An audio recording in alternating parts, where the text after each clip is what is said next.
Hi, I'm Mark, producer of Roundtable, the TV series born here in New York City at the legendary Manhattan Neighborhood Network Studios. The exchange of ideas is important, and that is why we bring to you the following presentation. Please watch.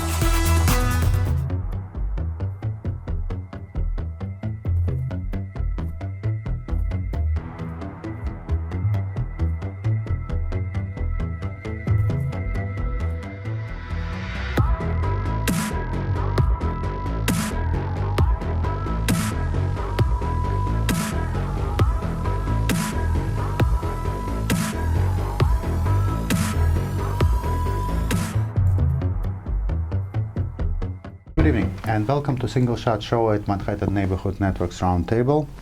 Virtually in every program we discuss difference between original pure film photography and modern digital techniques, talking about which one provides us more interesting results and more flexibility, but never in the studio we had an artist who create something with such a pure and original process, which virtually allows you to see exactly what the camera saw, and at the same time creating surrealistic images of extreme aesthetic value and simply beautiful. I'm introducing to you Michael Colavito. Hello, Michael. Thank you for joining us today. And as we was discussing before the program, your works are amazing, and if somebody will just show them to me and tell me that they was achieved without any digital manipulation or even Lightroom manipulation, I would probably have serious doubts if it's even possible, but yet they exist and you're the creator of them. So can you tell us a little bit about the process, how they created? Sure, and thank you for having me on the show.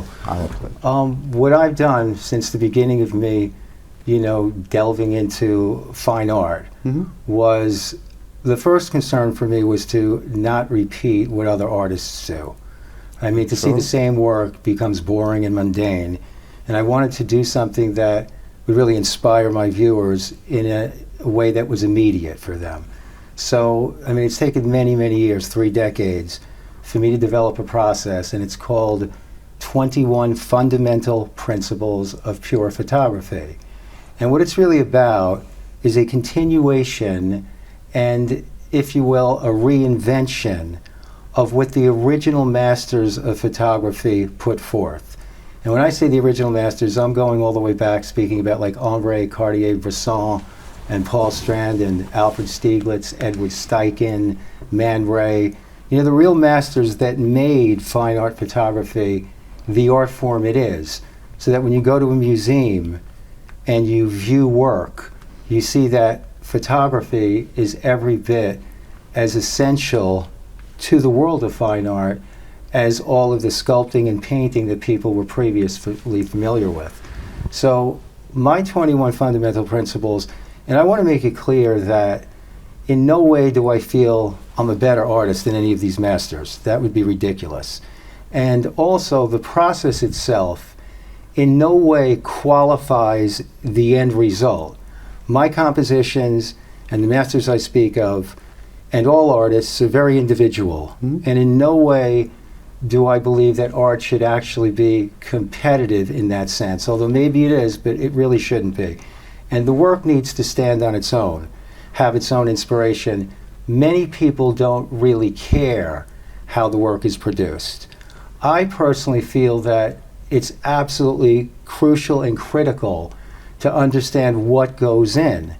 My 21 fundamental principles, when I say are a continuation and extension, I mean it in this regard. I shoot on 8x10 large format chrome film with an 8x10 view camera.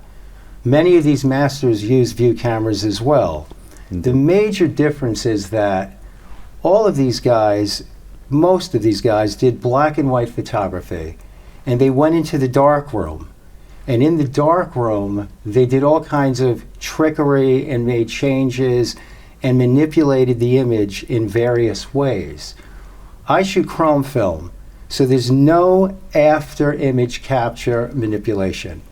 Every last thing I do has to be on that original film, and if I make one little mistake, the shot is no good. What happened for me recently is, I mean, an artist has to expose his work and has to speak a lot, and which is why I'm thankful to be on your show today. Our pleasure. And I wrote to all of the museums, all the biggest in the world, and I actually wrote to Thomas P. Campbell of the Metropolitan Museum of Art. Many of my, associates and peers told me, don't do this, it may sound a little arrogant, but I think it's really important and imperative for me to kind of explain further, although many of these museums have been tracking me for quite some time, to get very specific about my process. And what I wrote was, although the masters, again, all were very, very, profound in what they did, these guys started what was called straight photography. And what I'm speaking about is a continuation and an extension of that very term, straight photography. My photography is pure photography, and I actually wrote my letter to Mr. Campbell after seeing the book by Mia Feynman where he wrote the foreword. And the book was called Photography Manipulation or Faking It, and it was really produced or put out there by Adobe Photoshop and Met in combination. And what they wanted to do is they wanted to show that the masters, although they used these techniques before Adobe Photoshop and digital, which is good because the show is trying to show a differentiation between the two, they were saying that many of these processes were quite similar. Because, those guys, and again, it goes to the essence and heart of what separates my work. Again, let me just be clear. I don't feel I'm a better artist than these guys. In no way am I saying that. In no way am I trying to qualify my work through my process.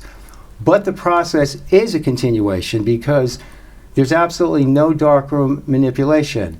There's no optical assemblage. I don't use color filters. I don't paint on the film. I don't paint on bodies. I have 21 very concrete, established ways of, doing art, or of avoiding, I should say, these ways that people would manipulate images, where again, you can go into the darkroom and you can take 2 or 3 negatives and you can print from those 2 or 3 negatives and do different things. So the process of purity, for me, really, really is significant. And for many years, I've even believed, and I think it may happen ultimately, that in the commercial world of advertisement, like some big company will get behind this and realize, well, this is important. One of my shots, I think that I may have shown you, Yes. to break one down, was of butterflies against the blue sky. Yes. When I did Beautiful this shot, you remember the image? Absolutely, yes. It's a beautiful work. Oh, thank you. Yes. In that image, I took a glass butterfly. I went into the studio, I backlit it. On one piece of 8x10 sheet film, I exposed it 55 individual times to put it in 55 unique places. I then went back to each position and panned the camera so I would create movement next to each butterfly as though it was like fluttering around and it was, actually happening. After which, I needed the blue sky. I don't use color filters. I don't use color backdrops. Every single thing I do is a tribute to the organic process of picture taking through film and light. So what I did for that was I panned a blue wand, literally panned it during an exposure in the dark so that the 8x10 view camera and the film saw nothing but that blue. Upon completion of this image, it was 111 individual pictures or exposures on one piece of film. And it's difficult because when you shoot chrome film, there's really no latitude. If you're shooting negatives, whether it's color or black and white, you have 5-6 stops of range where if you over or underexpose it, you can actually correct that. When you shoot on chrome film, again, what you do and what you see later is what you get. I process the film once the image is completed and exposed, and there it is. If I made a mistake, the 10 hours of work that went in is thrown out the window. And again, none of this really matters and qualifies what you see. You're inspired by what you see, but the process is definitely about pure photography, and again, continuing kind of where they left off. You know, for me, my real concern as an artist is to inspire people, you know, and I want to really move people in such a great way that they say, oh, my goodness, my entire interpretation of art has changed, or even if they just say, you've added to what I've already perceived art to be, as you know, I did with you a little bit when you were on the phone and telling me that you felt I was very unique, and it feels great because that's why I do what I do. Well, first of all, I would like to say that I totally agree with you that comparative approach in photography and any form of visual art is completely useless. We really have to at least attempt to look at the piece of art on its own, not trying to connect it, even though at this point probably it's almost impossible. When we look at the art piece, there is always something we would be trying to remember, some name that would be popping up no matter what kind of visual art we're looking at. But indeed, the process itself is not justifying anything, and your fascinating results are not in any way related to the process itself, but they are final product. But I would actually like to ask you a little bit about the reasons why you have chosen that particular process after the break. Okay. Sounds good? Great.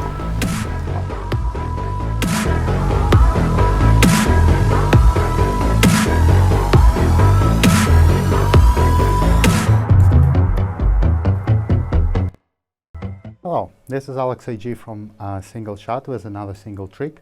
Tonight I want to tell you a little bit about post-production. There is one feature in Photoshop and many other photo editing programs that being used scarcely. That's channels. And there is only one reason why it is so. Nobody understands what it is for. Well, not nobody, but a lot of people don't. So when you see an image just like this, you are getting in channel that, and that's very counterintuitive because you actually supposed to be seeing this, 3 separate sets of color, not of grayscale. So if you would think of each channel as specific color, for example, of red being red instead of grays, blue being blue instead of grays, and green likewise, you'll find channels very useful for editing.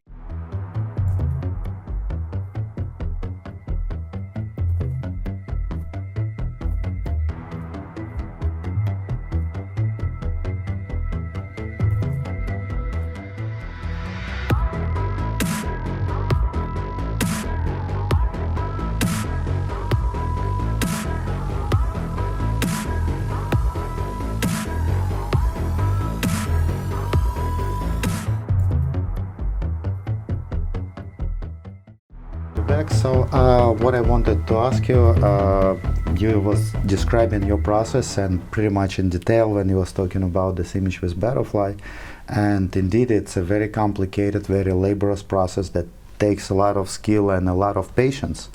So as a person who is working more with digital photography and for a lot of things have very easy and very modern ways of achieving my results, and also looking in direction of surrealistic imagery, the question that was staying with me and I would like to ask you is, what is the reason for choosing that particular process that involves so much labor and requires you to work so much on something that in many ways can be achieved by easier means? I'm not talking about quality of the final product, you already established that's great. Sure. But it is indeed very laborious, so you gotta have reasons for choosing that particular process, that particular laborious way of creating those images. Okay, first off, in answering this part one, I am in no way afraid of complexity or how hard something may be. That's the least of my concerns. I totally see that. So while, you know, people can take, you know, Adobe Photoshop or digital programs and put many things together and try to simulate, in fact, some of the stuff I do. In a way, yes. When you do it on film, 8x10 film particularly, it's like a color slide for 35 millimeter, everybody understands. You put it on a light box, you look through with a loop, you see a positive image.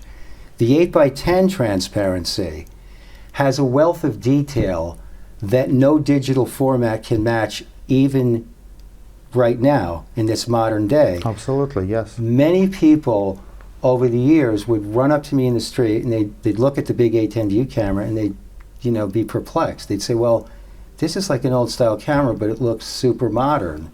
And when I work, I don't like to engage too much in the conversation of antiquation versus what's modern. But the bottom line is that the 8x10 piece of film has more resolution than anything that digital can do. So there's one reason that I will only prefer, film over digital. I totally buy this reason. So secondly, the contrast in film is superior to digital. The color saturation and the integrity of color is truer and purer. When people expose film traditionally, masters of photography, when color film came out, there are many, many different ISO and ASA, exposure numbers on the film, and many different boxes and film manufacturers that do, that make different products. Each of those products react to a certain light a different way. So if it's a, say, foggy, cloudy, gray day, you may choose a particular film emulsion, understanding what you were going to get later. And every condition or every lighting temperature would do the same for film. When today, typically, even with my 8x10 film, when you go to printing, it's still going back into the digital domain.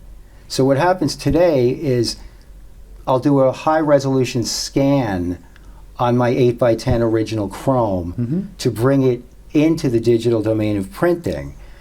Fortunately, digital printing is high quality and they can get the colors pretty accurate, but ultimately there is no way that the original richness of color and trueness of color on the 8x10 film Chrome will ever be reproduced on a print. It's just not possible. And it's also interesting because, at auction recently I had success and sold an original Chrome for a good bit of money. And I was honored because it was cataloged next to Picasso and Warhol, and I was like, wow, I'm in this company. And then the film piece sold. But it was the original Chrome. And different agents and representation I've had over the years have actually said to me, that really is unique, the idea of selling that original piece of 8x10 film, from which I also make limited edition prints to sell to people that want to do beautiful big display for varying, interiors or varying purposes. But these are the reasons that, film is far superior for me. Also, with my 8x10 view camera, I have an 8x10 piece of ground glass. So if I expose, you see many of my images are of people, I've delved into different arenas of art. And for instance, if I do an exposure review and I want to add something to it later, I can take your picture and on my 8x10 screen, I can outline you and know through a pin registration of a sort where you are to add and layer and do, the elements that need to complete the image later. So it's really ultimate for me to do this. And also, I do many different types of art. And it's not because I'm scattered. And it's not because, many artists do just one thing their whole careers. My one thing is 21 fundamental principles of pure photography on 8x10 film. But ultimately, it's funny, I have an Instagram director, he's a good friend of mine also, Taylor Bird. And he makes posts or he comments for me asking questions to engage the audience. And he recently did a post saying, comment and please let me know about your favorite art style. And someone wrote back, Michael, it's hard to pick just one. Please keep doing what you're doing. And I had, Taylor respond immediately to him to say, thank you very much, I appreciate this. Because, I do body form. I do architecture, I do still life, I do high resolution color abstract photography, like you'll see my many circles through like 15 exposures, creating some kind of a, special image. Abstraction. I do cubism. I do, again, I do painting with light. I do motion photography. But they all come under the same umbrella of purity. And if I don't do it the way I do it, and this again is not a put down to anybody using digital, I respect digital artists. But for me personally, it feels a little bit like I'm cheating. Because on the 8x10 film, as you said, it's complex and it's hard. But when everything goes into that one original chrome, it's like synonymous with anything in life that is pure. A pure sunset, a pure sky, a pure feeling or reaction you have to anything you see. It's that word pure is very valuable. And when I finish a chrome, and I'm very fortunate to have many compositions that personally satisfy me. As an artist, you need to satisfy yourself. Indeed. If you intend to satisfy your audience. And these are the real reasons, the heart of why I stay with film. And I mean, I shoot digital for a lot of things like family events or things like that where I need it to be portable. But when I create fine art, it's one way. Well, it's more than just respectable point of view. It indeed explains what you find so valuable in the process, that it justifies the whole labor, the level of understanding, and a lot of patience. Sure. And just on a side note, I would like to mention that there is one thing that a lot of people don't understand. The big reason why digital photography don't have colors comparable to film photography is actually not the film. It's not the limitations of sensor, because those things are actually very powerful. It's actually modern optics.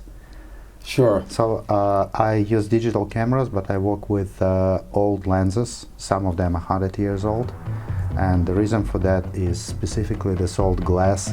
The magic of it is incomparable with anything that being mass-produced right now. Sure, sure. Yes. And another thing is that actually is an extremely interesting point you had, that sensor virtually is just one type of film, and everybody has sensor produced by the same company. So virtually all photographers using digital cameras, using different optics, but essentially one type of film. I understand, sure. It's actually quite interesting, and we will have a few minutes to conclude it after this break. Welcome to Single Trick at Single Shot. Today we're going to be talking about switching from digital to film. A lot of people do nowadays, and if you decided to do that, either just to try or as your conscious decision to switch altogether, there will be a lot of things you will need to learn and a lot of things you will need to change in the way you photograph. But there is one thing that is very important, and you will really have to know it in order to avoid major disappointments. In digital, as you probably know, if you take a photograph, you really have to make sure it's not overexposed. Otherwise, there is nothing you can do. In RAW, white is always white. You can't change it. In film, on the other hand, overexposed image can be corrected through development of the negative. But underexposure sometimes is completely fatal and final. So just make sure that you will change it underexposure for overexposure.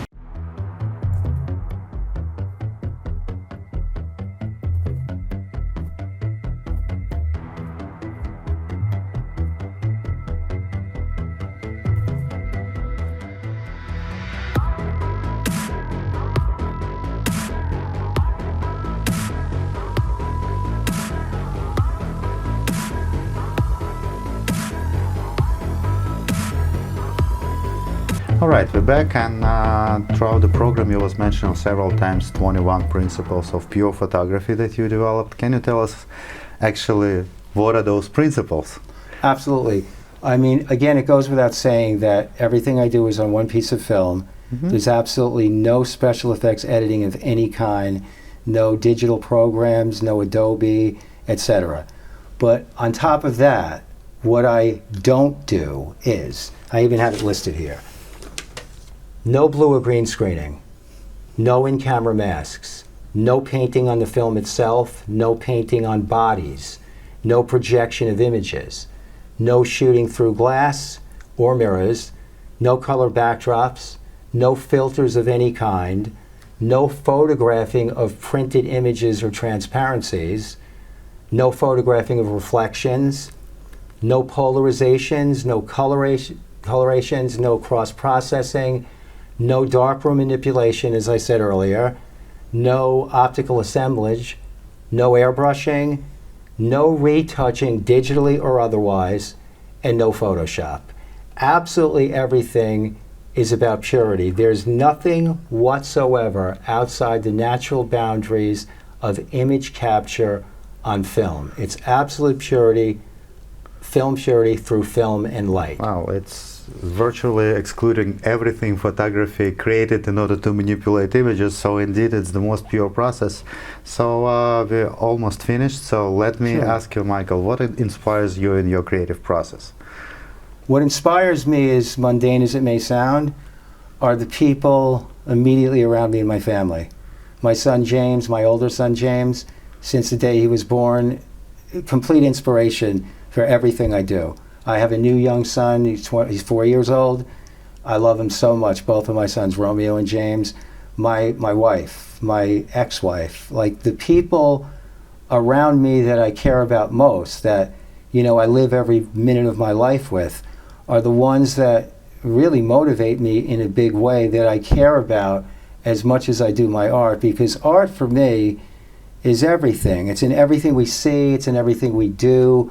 Many people put art in this one little place and kind of pigeonhole it and look at that word like, oh, this is art. Well, art is in every visual you see. It's in everything you feel. Absolutely. And I, again, am so grateful to those masters I spoke about earlier, bringing photography into the domain of the purest of fine art. I hope that people that don't understand that are somewhat embarrassed by their ignorance if they don't understand that photography is just as beautiful and special as sculpting, or as the painting by the traditional Renoirs and Gauguins and Rembrandts, and even the modern guys like Andy Warhol or any of them. As Romans used to say, ignorance can be educated, and you with your work doing quite a fine work, educating people, if not on conscious level, on emotional level, which is probably even more important. Thank you very much, Michael.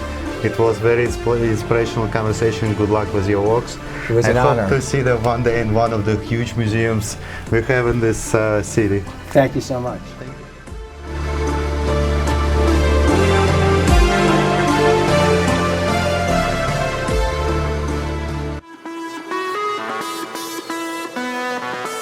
I hope you found that worth watching as much as I did.